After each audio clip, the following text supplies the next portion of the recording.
My mistress' eyes are nothing like the sun. Coral is far more red than her lips red. If snow be white, why then her breasts are dun. If hairs be wires, black wires grow on her head. I have seen roses damasked, red and white, but no such roses see I in her cheeks. And in some perfumes there is more delight than in the breath that from my mistress reeks.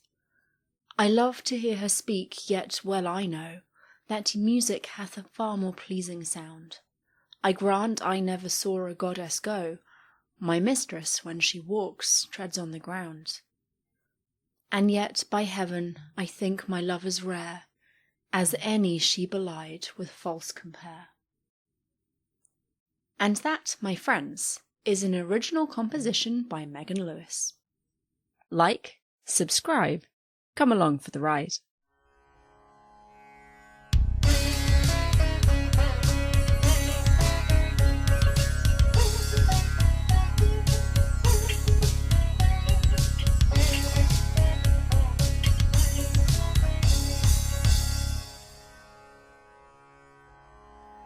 In case you hadn't worked it out, the poem I recited in the introduction to this video is not an original composition by Megan Lewis, and by claiming that it was my creative work, I committed plagiarism. Hopefully I won't get in trouble. The poem is actually Sonnet 130, written by William Shakespeare, and happens to be my favourite sonnet. While it's frowned upon, and downright illegal in many cases, to claim you created something that is actually the work of someone else, the ancient world didn't prioritise named authorship and originality in the way that the modern world does. While there are some authors named in Mesopotamian tablets, more often than not the creative act is attributed to one of the gods, channeled through a human, of course, and, even more usually, the human author remains unnamed.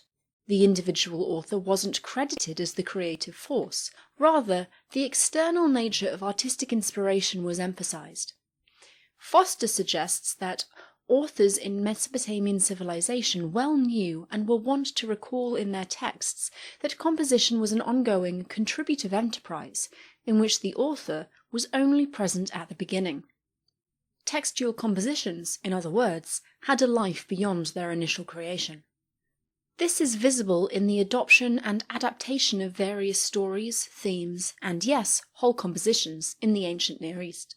Let's look at one of the most well-known compositions from Mesopotamia, the Epic of Gilgamesh.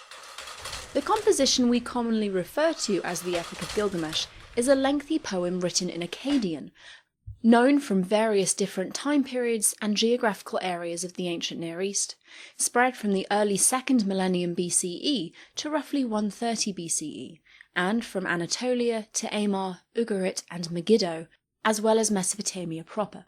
There is also a separate collection of 5 compositions written in Sumerian. Most copies of the Sumerian tablets date to mostly the 18th century BCE, roughly the same time as some copies of the Akkadian epic, but earlier exemplars exist, showing that these Sumerian poems were already in written circulation by the end of the 3rd millennium BCE. As explained by the foremost expert on Gilgamesh, Andrew George, we can suppose that lays of Gilgamesh circulated in Lower Mesopotamia in the latter part of the 3rd millennium, a time when Sumerian and Akkadian were both spoken, and that the two traditions of sung literature gave rise to both the Sumerian poems and the epic poem in Akkadian. In due course, these two corpora were captured in writing and passed into the literature handed down by scribes. The epic that most people read and enjoy today is the standard Babylonian epic, preserved most notably in Ashurbanipal's famous library from Nineveh. This version of the poem, attributed to one Sin-Lake-U-Nini, is a heavily edited version of the earlier Akkadian epic, and includes a new prologue that frames Gilgamesh's adventures in a way that emphasizes the theme of wisdom gained through suffering.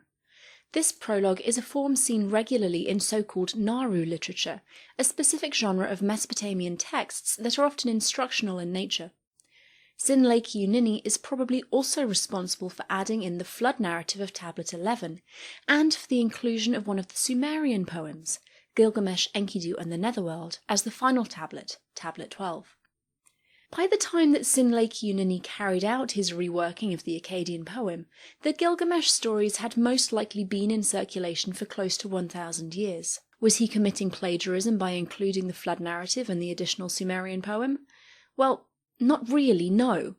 To begin with, Sinlaiki isn't mentioned anywhere in the surviving tablets of the epic.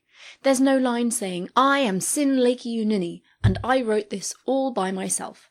So it's not as though he was taking credit for, well, anything, really. Instead, his reworking showcases what appears to have been the Mesopotamian understanding that every text from the past may be a paradigmatic point of reference for later texts. Sinlaiki took several pre-existing compositions and wove them together into a unified whole, adding some original sections to create an entirely new epic. One that reframed intensely familiar characters and stories into a new entity that explored themes of wisdom and immortality, calling on the audience's knowledge of Naru literature to add an instructive dimension to a literary composition. Rather than being a mindless act of derivation, this was a clever and successful act of creation. Again, George puts it far better than I can. The poem that told of the glorious feats and heroic exploits of the mightiest king of old was recast in Sinlaiki hands as a somber meditation on the doom of man. The poem became a vehicle for more than entertainment. In fact, the act of creating Gilgamesh still continues, some 3,000 years after Sinlaiki compiled his version of the epic. Each new translation by Assyriologists not only includes new source material, tablets that have come to light or been translated since the last scholarly edition was published, but each translator brings their own methods, techniques, and word preferences to the task, which results in translations that are personal to the author. On top of that, the Epic of Gilgamesh continues to inspire modern poets and authors, resulting in numerous versions of the epic to suit every taste. Prose, poetry, comic books, children's books, each one different and unique, but undeniably rooted in the Mesopotamian tradition of Gilgamesh and his exploits. Not plagiarism, but a wonderful stream of intertextual creativity.